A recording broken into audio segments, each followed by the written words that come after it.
بسم اللہ الرحمن الرحیم وَقُلْنَا يَا آدَمُ اسْكُنْ أَنْتَ وَزَوْجُكَ الْجَنَّةَ وَكُلَا مِنْهَا رَغَدًا حيث شئتما ولا تقربا هذه الشجرة فتكونا من الظالمين۔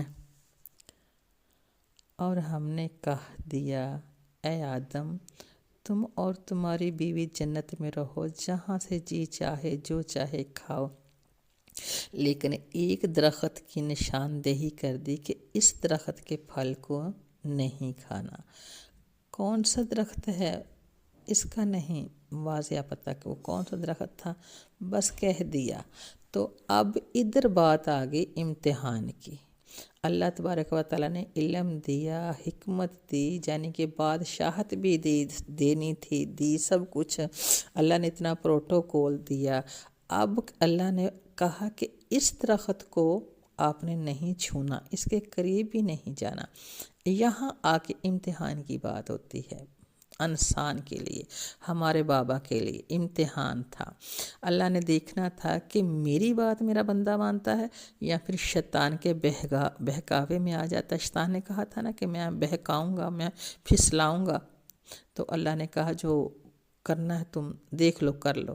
تو اب کیا ہے کہ ہمارا بابا آدم علیہ السلام شیطان کے بہکاوے میں آ گئے اور پھل کھا لیا، تو اللہ تبارک و تعالیٰ نے پھر اس کی وجہ سے زمین پہ اتار دیا۔ تو اس طرح کی بات ہے کہ جب ہم کسی کی تیاری کرواتے ہیں، ہم کسی کو کچھ دیتے ہیں، سکھاتے ہیں، تو پھر اس کا امتحان لیتے ہیں، پہلے امتحان نہیں لیا جاتا۔ تو اب دیکھنا یہی ہے کہ ہمیں بھی اللہ تعالیٰ نے سکھائی ہے، بتایا ہے، اللہ نے اتنے نبی بھیجے ہیں ہماری طرف کہ کیا کیا تم نے کرنا ہے، کیا نہیں کرنا۔ اللہ تعالیٰ نے ہماری طرف بھی بھیجے ہیں اتنے فرشتے، تو پھر ہم نے کیا ان کا کہنا مانا؟ ہم جنت کی تیاری کر رہے ہیں یا پھر ہم بھی وہی کر رہے ہیں جو آدم علیہ السلام نے کیا، جو ہمارے باپ نے کیا؟